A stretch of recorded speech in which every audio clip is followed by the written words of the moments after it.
Añoranzas de electricistas, de Víctor Manuel Sánchez. La historia de los electricistas nos permite encontrar una trayectoria política de su presente.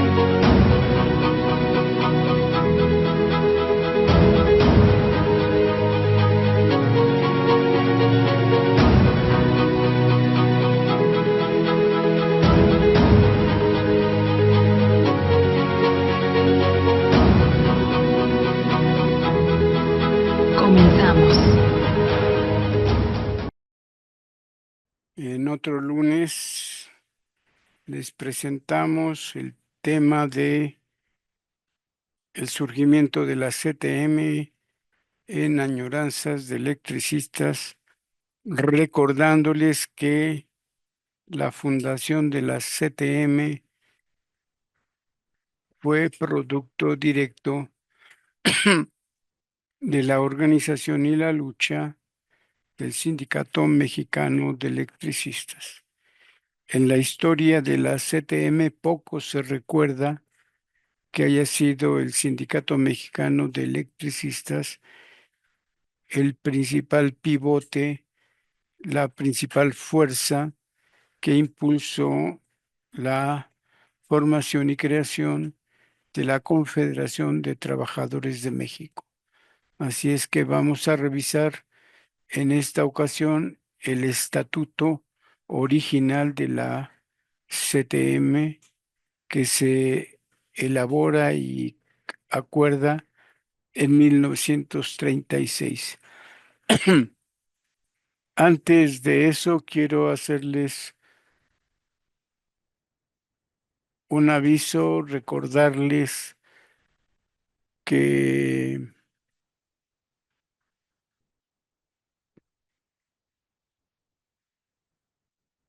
el primer trabajo que hice en relación a la historia del ESME es este libro que ven ustedes. Se editó originalmente en 1978, se agotó la edición en unos 3 años y en 2021 me atreví de nueva cuenta a impulsar la publicación.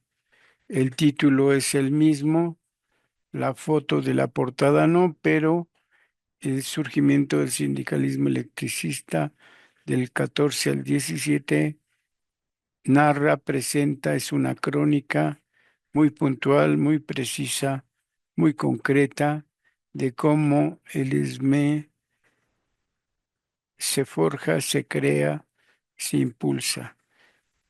El año que considero más importante del surgimiento del ESME es 1915. Recomiendo que este libro, ahora en editorial Viceversa, y que se puede conseguir en esta editorial, o también se puede comprar por Amazon, recomiendo que lean precisamente el año de 1915, porque es el año de formación, de consolidación, muestra las prácticas sindicales, muestra cómo el sindicato se va forjando poco a poco a través de brigadas, con sus asambleas, yendo a las divisiones para consolidar las 4 divisiones que en ese tiempo tenía el sindicato, que era Juandó,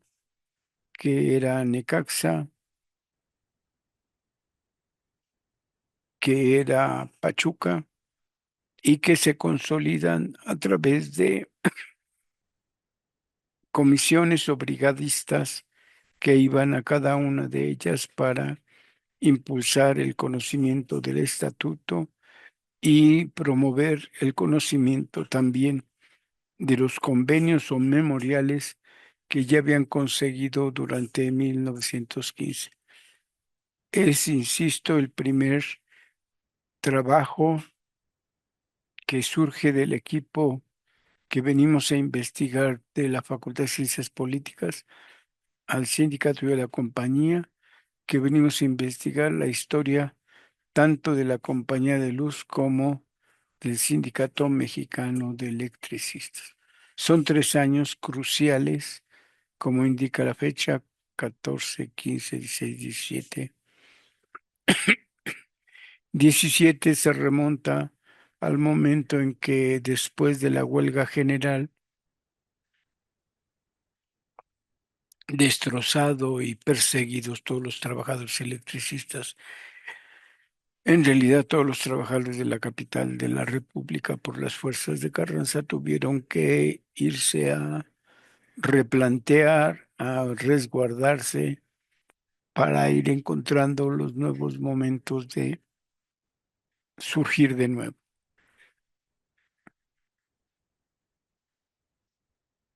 Es interesante que todos conozcan, si es que no lo saben, que conozcan la historia de estos 3 años.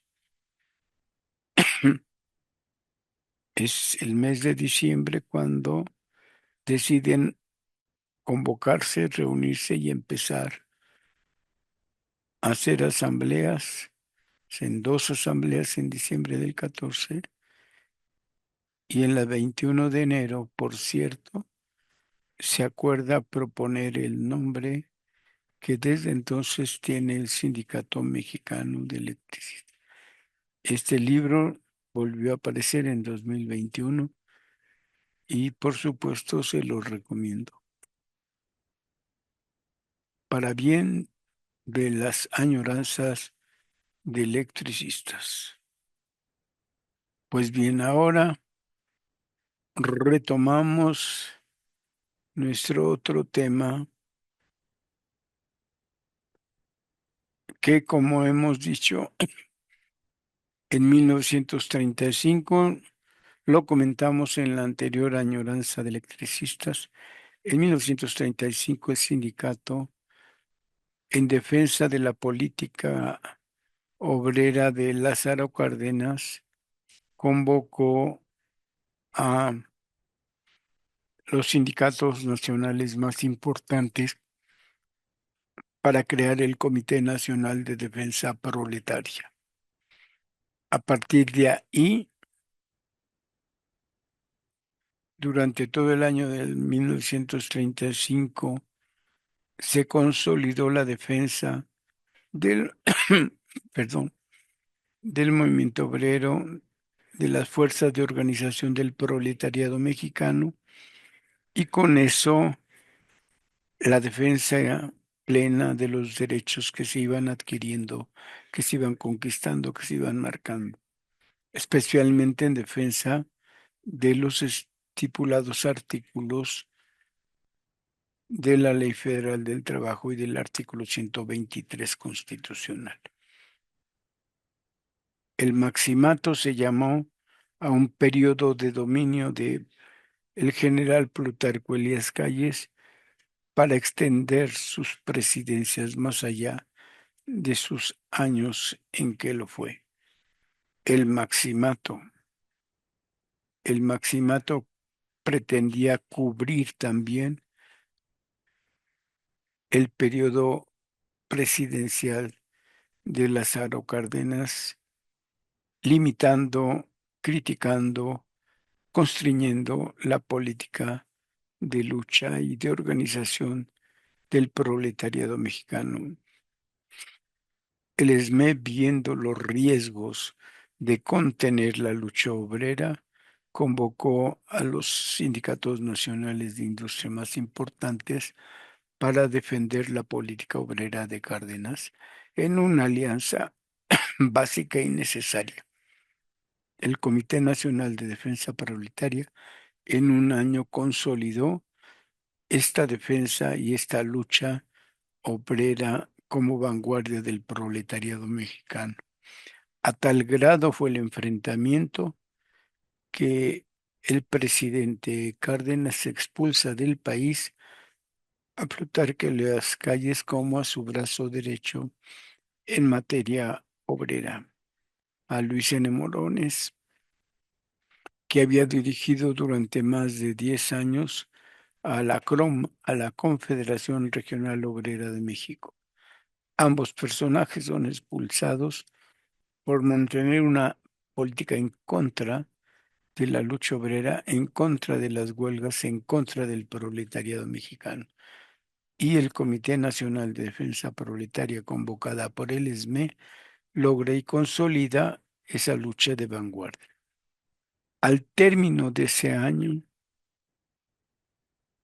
dentro del seno del Comité Nacional de Defensa Proletaria, surge la propuesta de hacer una asamblea del proletariado para crear un nuevo organismo a nivel nacional donde estén todas las fuerzas sindicales, todas las fuerzas obreras, todo el movimiento obrero, para ejercer una propuesta única y nacional en defensa de los intereses, en defensa de la lucha proletaria.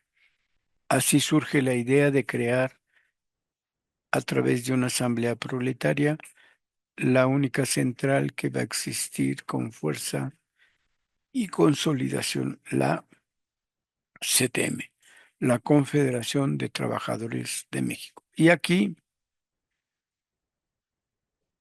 lo que vamos a hacer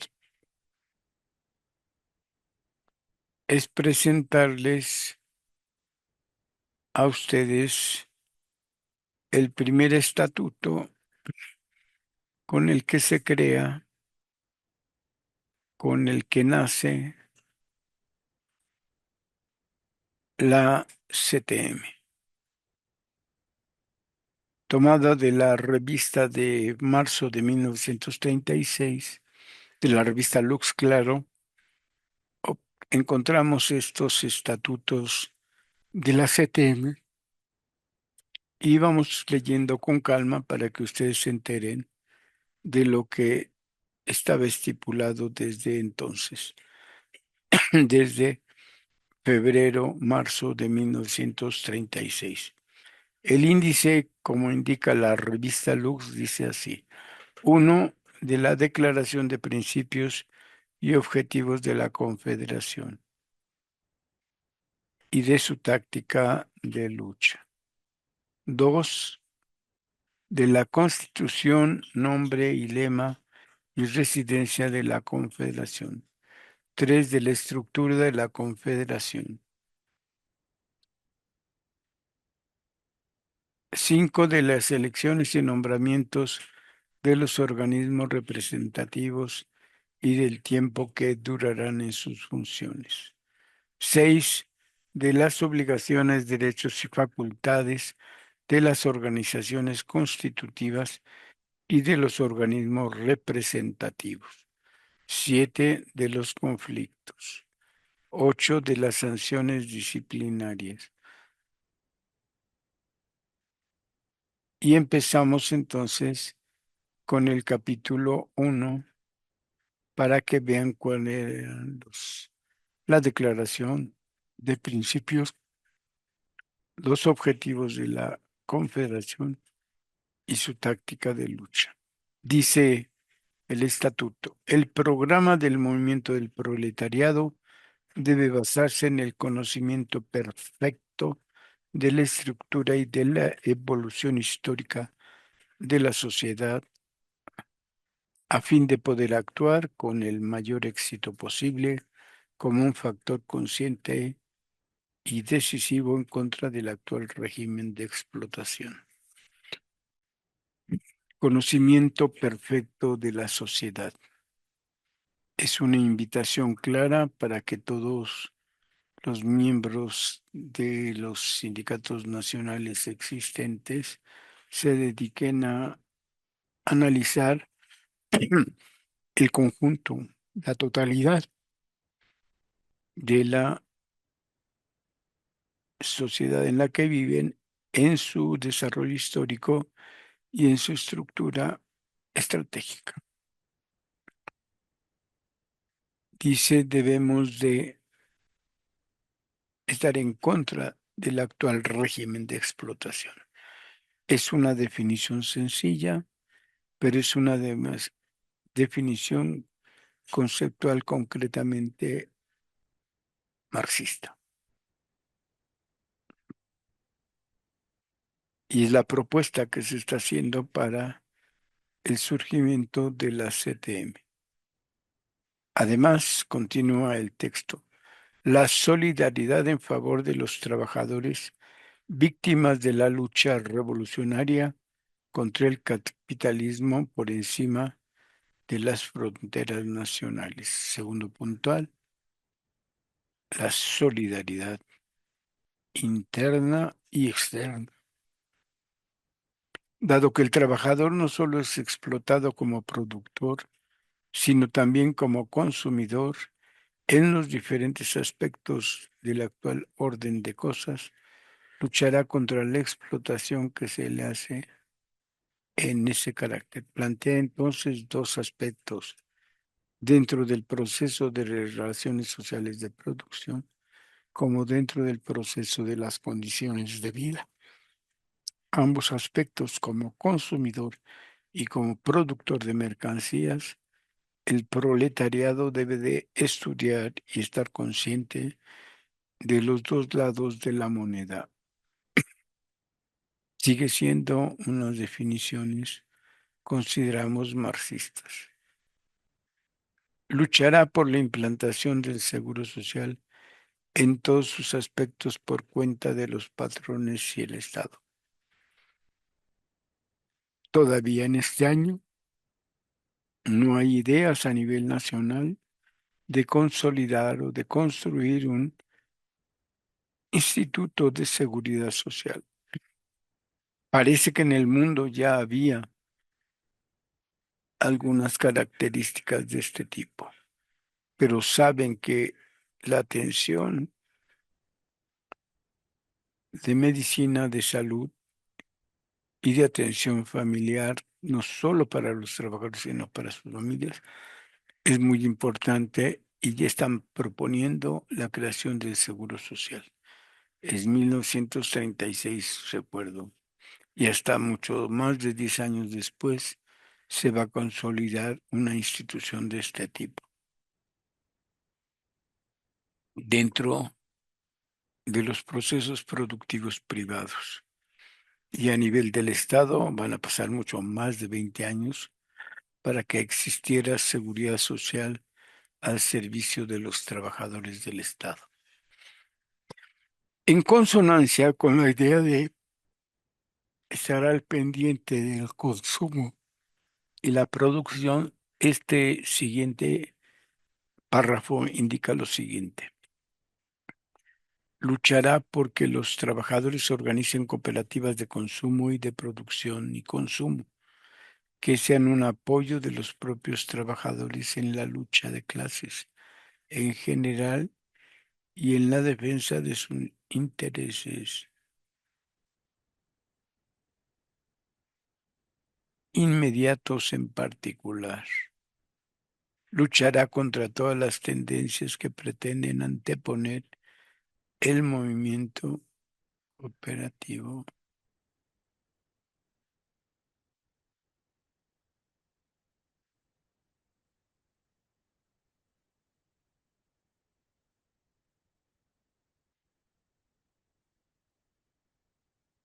Bien, entonces, cooperativas de consumo, de producción y consumo, en apoyo con la lucha de clases y de los intereses inmediatos. Se agrega, luchará contra todas las tendencias que pretenden anteponer el movimiento cooperativo al movimiento sindical y al movimiento por la lucha por el socialismo. Están pensando en que los tres niveles tienen que producirse de manera simultánea.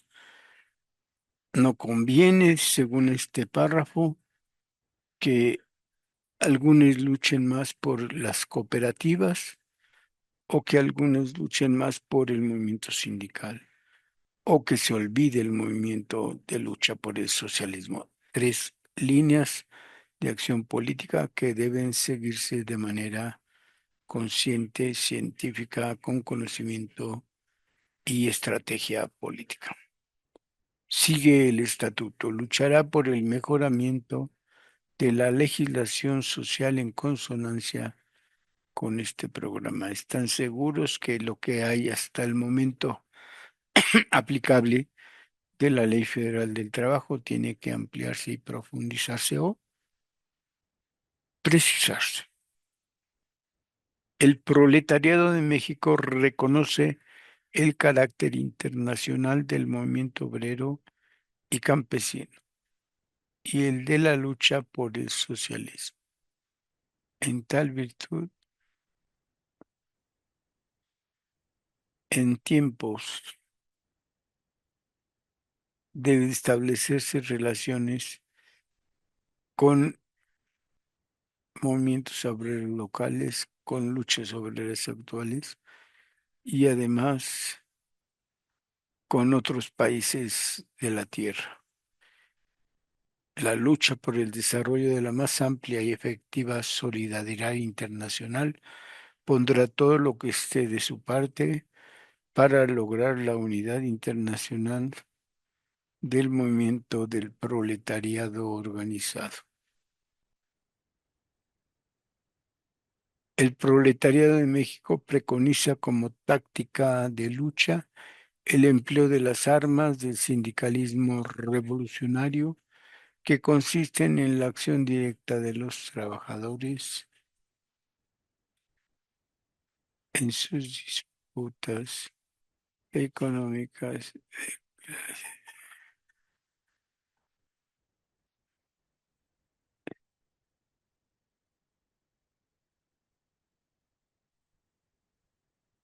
Sí, está bien, estoy bien.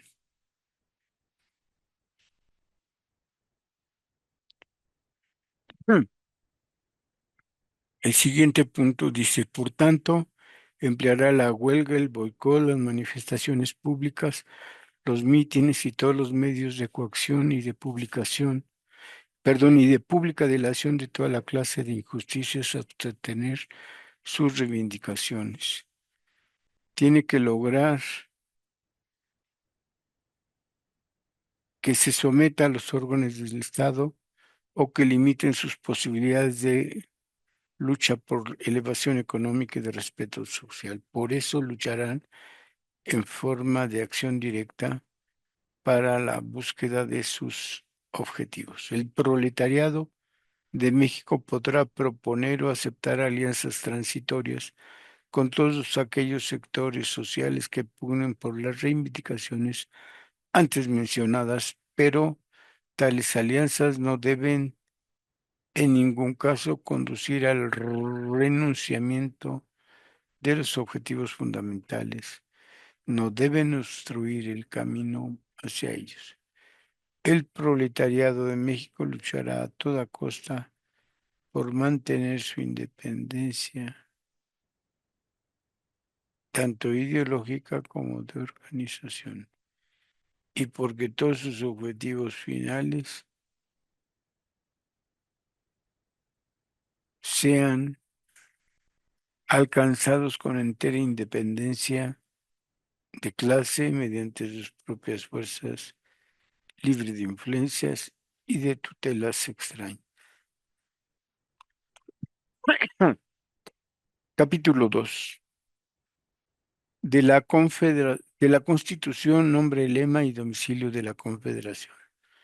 De acuerdo con la Declaración de Principios, Objetivos y Tácticas que fija este estatuto, las agrupaciones de trabajadores representadas en el Congreso de Unificación Proletaria celebrada en México, Distrito Federal del 21 al 24 de febrero de 1936, cuyas designaciones figuran en el acta constitutiva del Congreso, determinan constituir la Confederación de Trabajadores de México. Las organizaciones constitutivas de la Confederación serán Agrupación Campesina, comunidades agrarias, sindicatos de campesinos, agrupaciones de trabajadores al servicio del Estado,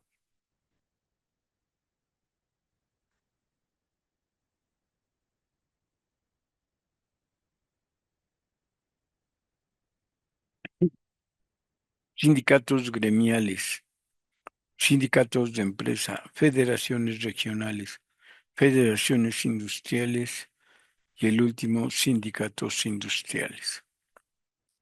Artículo 3.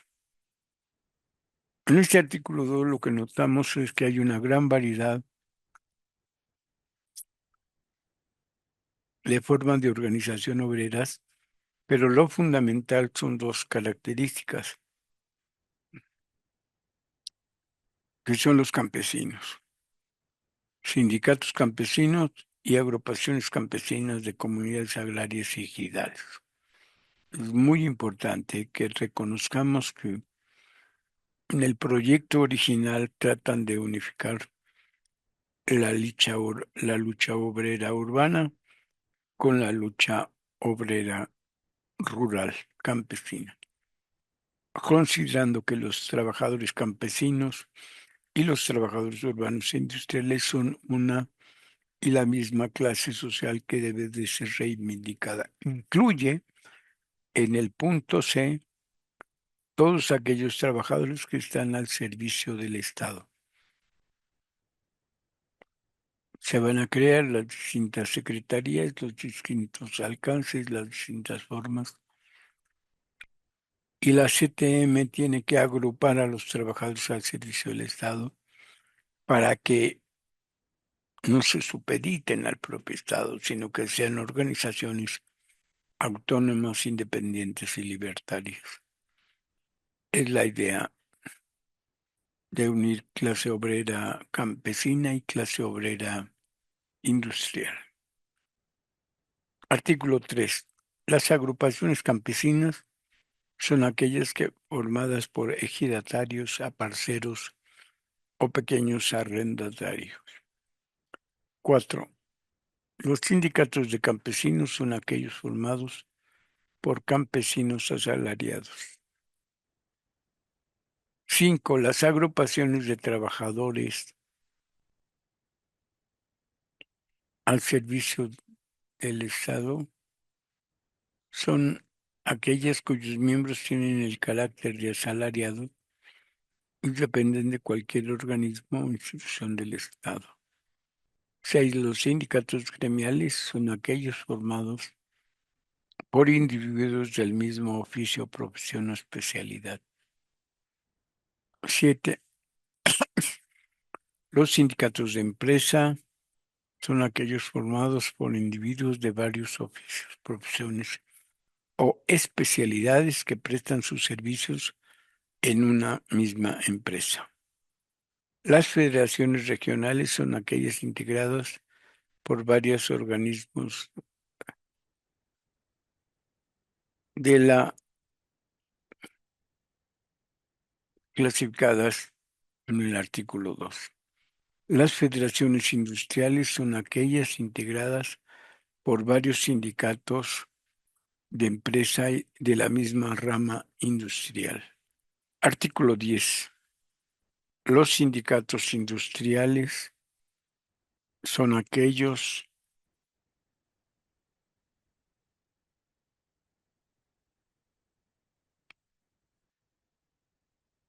formados por individuos de varios oficios, profesiones o especialidades que presten servicios en varias empresas de la misma industria. 11. Con excepción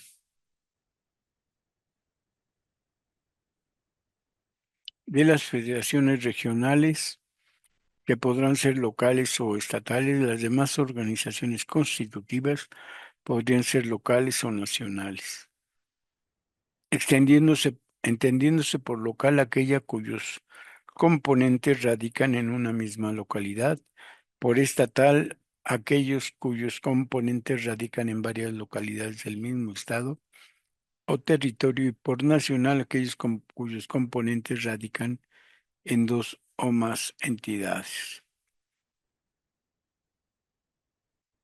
Hasta aquí podemos reconocer que hay distintos niveles, alcances, incluso territoriales, de organizaciones de trabajadores. Del tamaño, depende del tamaño de la empresa, donde por supuesto se puede reconocer estas distintas formas de organización. Están partiendo de lo que existe. Eso es bastante claro. Están partiendo de lo que existe y entonces no niegan la posibilidad y no niegan en principio ninguna forma de participación,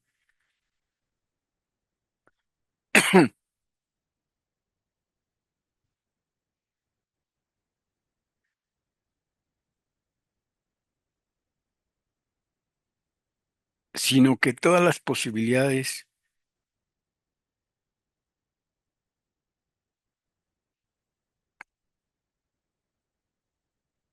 y entonces reconocen que hay un sinfín de organizaciones en cada región, en cada provincia, en cada estado, y antes que evitar la dispersión convocan a todas y cada una de estas agrupaciones.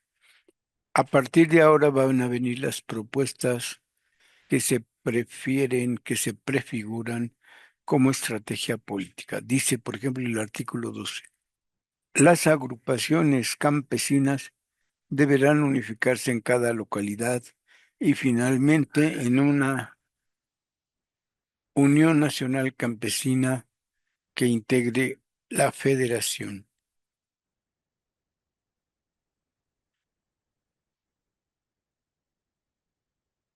Así es que vemos que empiezan a convocar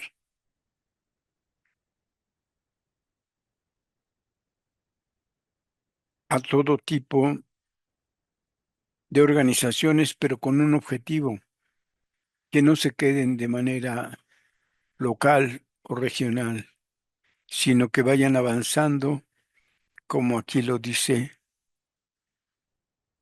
unificarse en cada localidad para crear una Unión Nacional Campesina integrante de la Federación.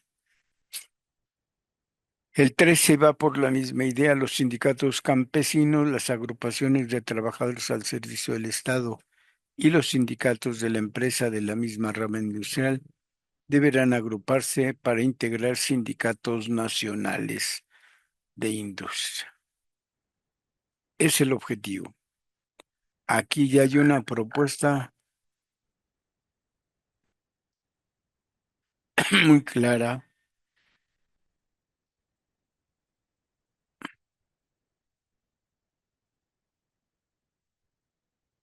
para que el conjunto de organizaciones tiendan finalmente en un proceso de unificación y consolidación a integrar sindicatos nacionales de industria. Es una muy buena propuesta. Y por ejemplo, dice el 14, los sindicatos gremiales deberán disolverse en su oportunidad y sus miembros se incorporarán a los sindicatos de empresa o industriales correspondientes. Persiste la idea. Se trata de fomentar e impulsar sindicatos nacionales de industria, pero reconociendo primero y de antemano cada pequeña organización obrera o campesina, cada territorio donde haya uniones u organizaciones de base de empresa, de pequeñas empresas, pero con el objetivo de que poco a poco vayan reorganizándose a nivel estratégico y que permitan crear de principios sindicatos nacionales de industria. El artículo 15, en otra pausa de este asunto, propone: las organizaciones pertenecientes a la Confederación deberán formar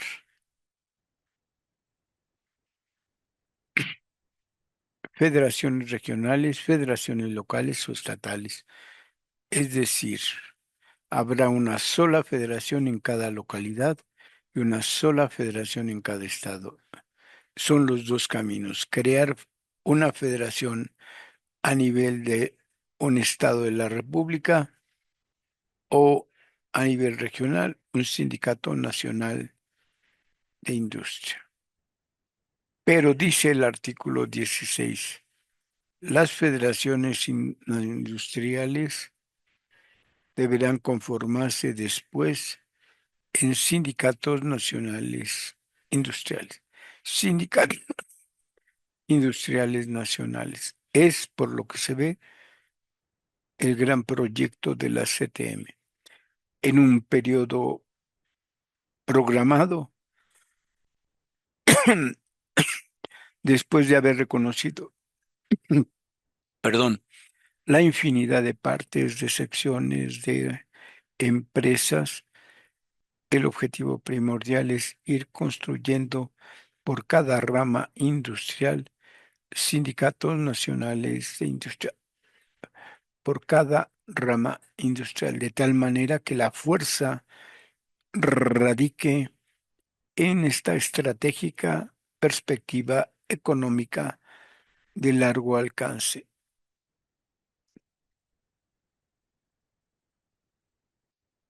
Y aquí viene que yo creo que fue el error fundamental. En vez de proponer fechas concretas de avance hacia la constitución de los sindicatos nacionales de industria, el artículo 18 dice: los plazos para realizar los ordenamientos que estipulan los artículos 12 al 17 serán oportunamente fijados por el Consejo Nacional, atendiendo a las circunstancias de cada caso, previas las convenciones que a convocatoria del Comité Nacional celebrarán las organizaciones afectadas. Entonces ya es el Comité Nacional o el Consejo Nacional quienes van a fijar los calendarios, las fechas, las convocatorias y el proceso de búsqueda de sindicatos nacionales de industria. Como supimos, lo que sucedió realmente fue que al segundo puesto de mayor envergadura en la CTM llegó el grupo de los cinco lobitos con Fidel Velázquez a la cabeza, y nunca jamás este artículo 18 se empezó a aplicar para ir en la construcción política estratégica de los sindicatos nacionales de industria. Artículo 19. El nombre de la confederación es Confederación de Trabajadores de México. Artículo 20. El lema de la confederación es por una sociedad sin clases. El domicilio de la confederación es la Ciudad de México. El lema, como supimos después, lo quitaron. Parece que era un lema demasiado peligroso. Una sociedad sin clases, recurriendo y recordando la categoría específica del socialismo. No les gustó, 3 años después quitaron este lema. Capítulo 3. De la estructura de la Confederación y de sus organismos representativos.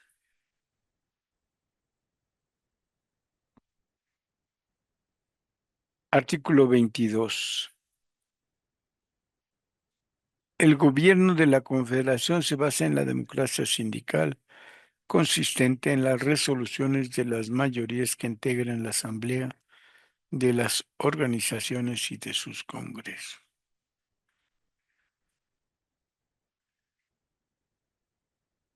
Reconocen y anteponen que en cada organización haya asambleas suficientemente independientes, soberanas y autónomas que permiten llegar a acuerdos de mayorías.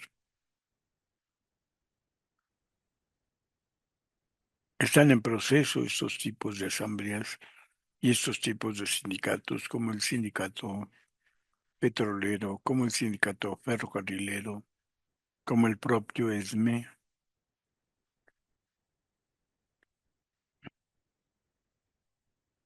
pero están en proceso de constitución con estas características. El organismo supremo de la Confederación, artículo 23, está constituido por el Congreso Nacional, integrado por los representantes de los sindicatos de campesinos, gremiales y de empresa, de las agrupaciones campesinas y de las de trabajadores al servicio del Estado y de las secciones o divisiones de los sindicatos nacionales de industria.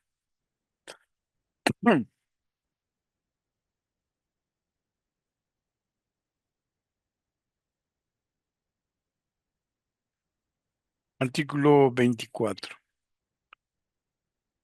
En efecto del Congreso Nacional, con las facultades y en los términos que fije el presente estatuto, la soberanía de la Confederación reside en el Congreso Nacional, integrado por representantes de las agrupaciones, sindicatos y federaciones de carácter estatal o nacional.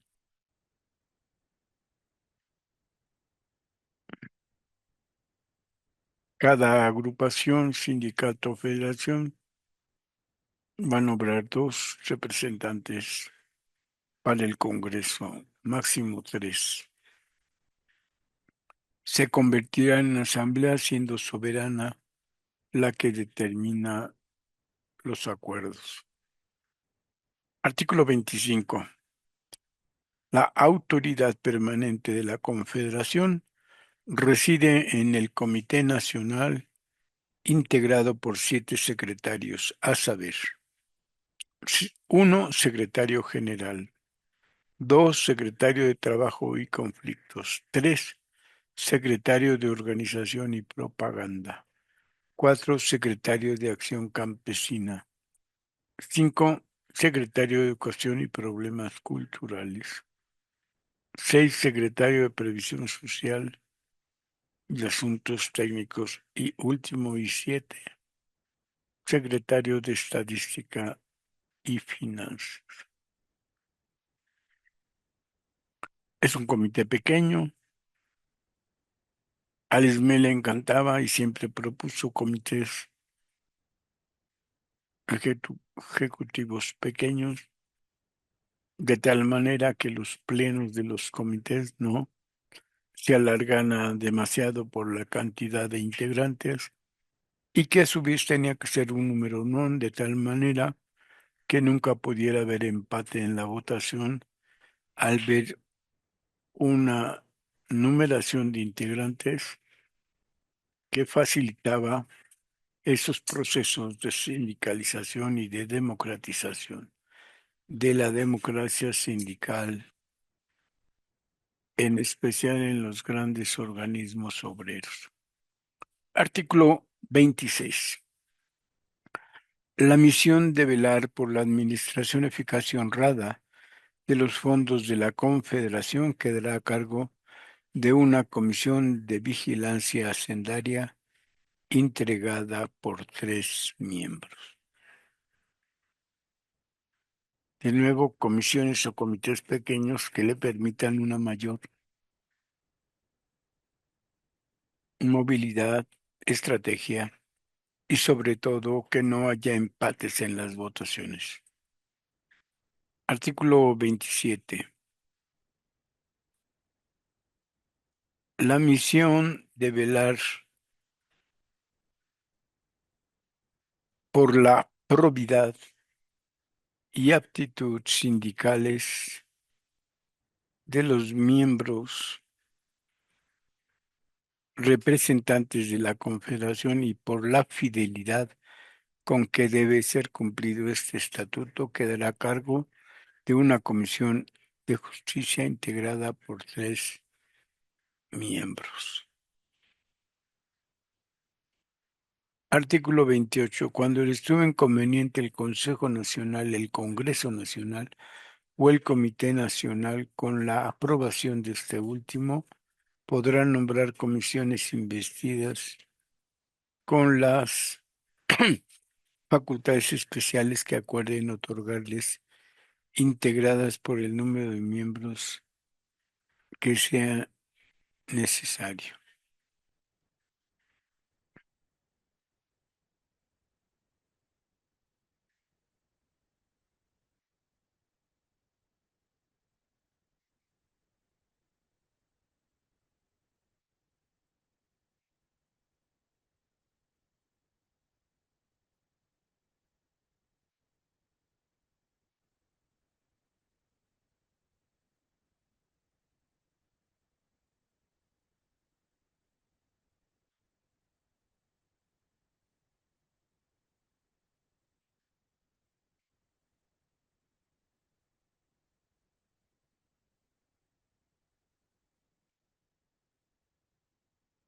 Artículo 24, perdón, 29. Para poder formar parte del Comité Nacional o de las comisiones se requiere ser miembro activo de alguna de las organizaciones que integran la Confederación, vivir del producto de su trabajo y tener por lo menos una antigüedad de 2 años en la lucha sindical. Nosotros agregaríamos que vayan cada organización al pendiente, al uso correcto de sus cuotas integrantes para la Confederación, sus cuotas confederadas. Capítulo 4 de la competencia del Congreso, Consejo y del Comité Nacional y de los requisitos necesarios para, para que sus acuerdos tengan validez. Artículo 30. El Congreso Nacional, que ordinariamente se reunirá cada 2 años durante el mes de enero y extraordinariamente cada vez que sea convocado por el Comité Nacional, es competente para resolver en última instancia todos los asuntos de interés general para la Confederación,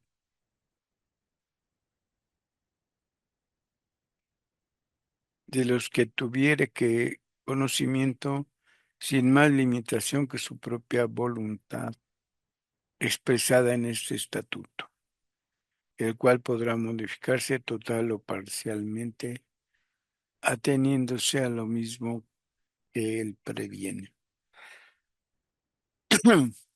Si todos los delegados forman parte de organizaciones y todas las organizaciones han pagado sus cuotas, quiere decir que todos los miembros activos de la CTM como delegados representantes podrán ser copartícipes, partícipes y llegar a acuerdos válidos. Previo, esto que estamos diciendo, todo mundo paga sus cuotas y todo mundo está de acuerdo con lo que se va obteniendo. Artículo 31. El Consejo Nacional, y recordemos que el Congreso es el conjunto de representantes de cada una de las organizaciones que integran a la CTM. Bien, el Consejo Nacional, que ordinariamente se reunirá durante los meses de abril, junio y octubre de cada año que sea convocado por el Comité Nacional, es competente para resolver dentro de las facultades que este estatuto le otorga todos los asuntos de interés general para la Confederación de los cuales tuviere conocimiento. El Consejo se reunirá también en el mes del año que no se celebre el Congreso.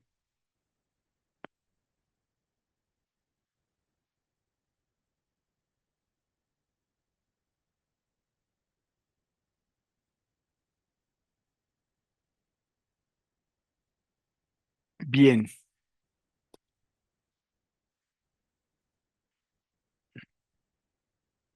aquí encontramos ya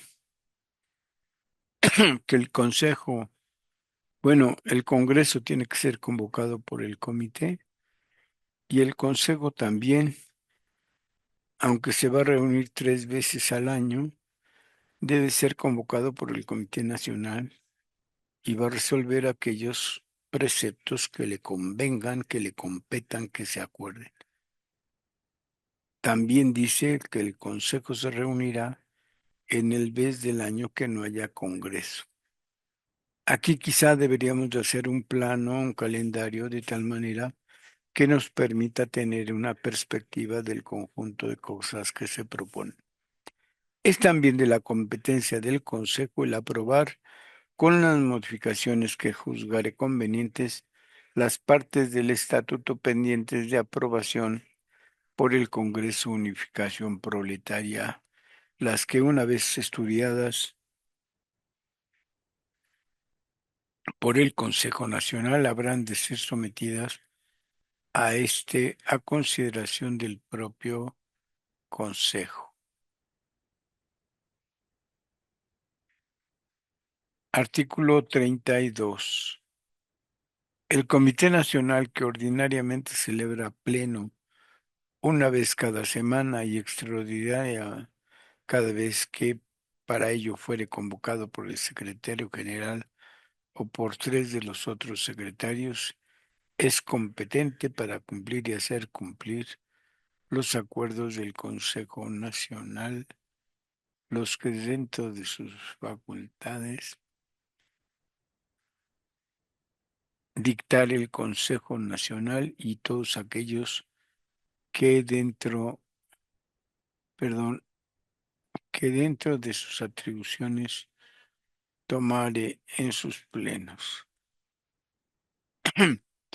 El Comité Nacional es responsable y queda permanentemente encargado de cumplir y hacer cumplir este estatuto y la representación, defensa, dirección, orientación y administración de la Confederación. Este punto lo vimos la semana pasada, cómo le aplicaron este punto, este artículo, al Sindicato Mexicano de Electricistas cuando sus delegados empezaron a mostrar las fallas, las incongruencias del tercer Consejo Nacional que se realizaba en Veracruz, especialmente la violación a que la voz y voto de cada representante está basado de manera primordial en el pago puntual de las cuotas sindicales.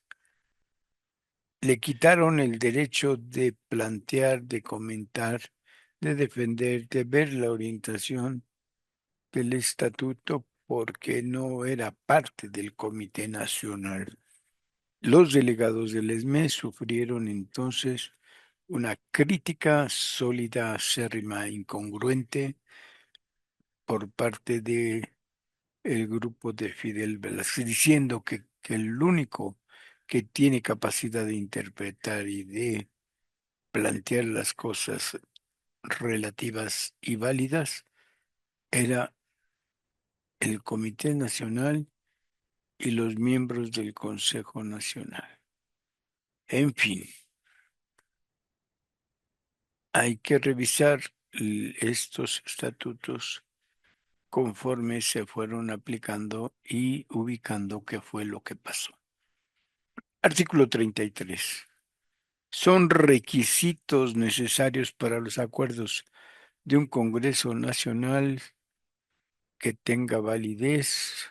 Uno, que sea convocado por el Comité Nacional con suficiente anticipación y usando los medios de publicidad adecuados para que la orden del día en la que deberán constar todos los asuntos y que serán sometidos a la consideración del Congreso pueda ser del conocimiento oportuno de todas las organizaciones integrantes de la Confederación. Le ceden a los periódicos nacionales o a las noticias de radio la convocatoria para el Congreso Nacional.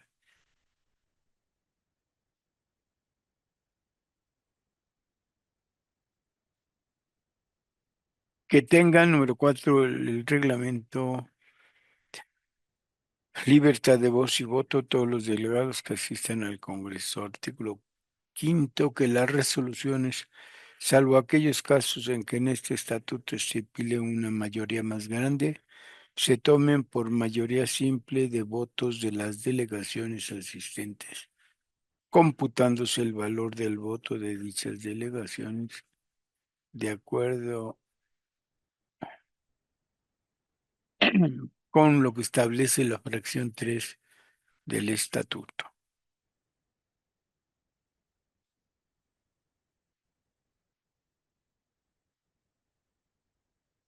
Que se ha levantado un acta que llene todos los requisitos que establece el reglamento respectivo y en la que consten las resoluciones tomadas.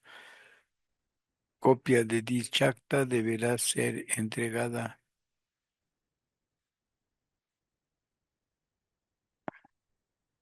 Que si se trata de modificar este estatuto, las resoluciones respectivas se tomen por mayor mutua y mínima de dos partes, de dos terceras partes, computándose el valor de los votos conforme a lo establece la fracción 2 de este artículo. Que salvo lo previsto, punto 8, que salvo lo previsto en la fracción anterior, los acuerdos no contravengan en forma alguna este estatuto. Y noveno y último, que si se trata de elegir a los miembros del Comité Nacional, se llenen todos los requisitos que establece el capítulo quinto de este estatuto. Y en efecto podríamos dejar aquí la lectura del estatuto porque viene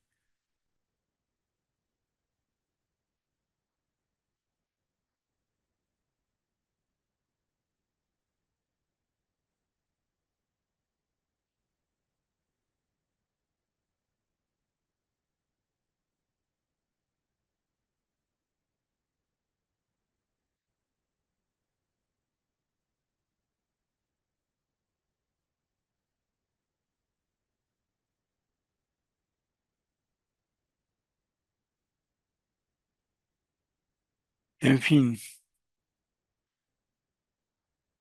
como lo que sigue es un poco tardado, preferimos en este momento suspender la lectura de este estatuto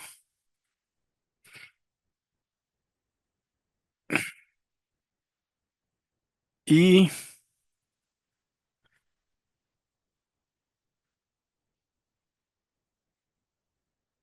nos quedamos en el siguiente punto para que empecemos la próxima sesión a partir de él,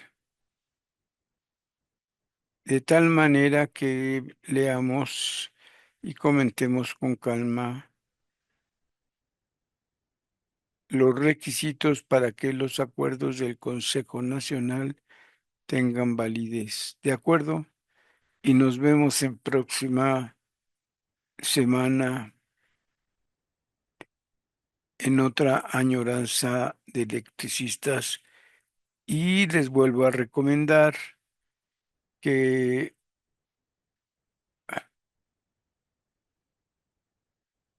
busquen, que lean, que comentan. Son más de 300 páginas. La historia del surgimiento del sindicalismo electricista. ¿Quiénes son los miembros del comité? ¿Cómo se hacen brigadas para ir a fortalecer las divisiones sindicales que existían de Pachuca, del Oro, de Necaxa? Hay un rumor en una tesis de doctorado de que donde surge la idea de crear el sindicato es en Necaxa. No fue así. Aquí narramos, explicamos y vemos, sobre todo a través del periódico, primero de las actas de asamblea del ESME y después del periódico Rojo y Negro que surge en 1915, donde se explica precisamente la idea, cómo surge, cómo se reúnen, cómo la azotea de la subestación La Nana fue el centro neurálgico y estratégico para empezar a discutir si se creaba una mutualidad o un sindicato. Se crea un sindicato. En fin, nos vemos dentro de 8 días en otra añoranza de electricistas y por favor, de verdad, compren, busquen, lean este libro del tal Víctor Sánchez. Nos vemos en otra añoranza de electricistas la próxima semana.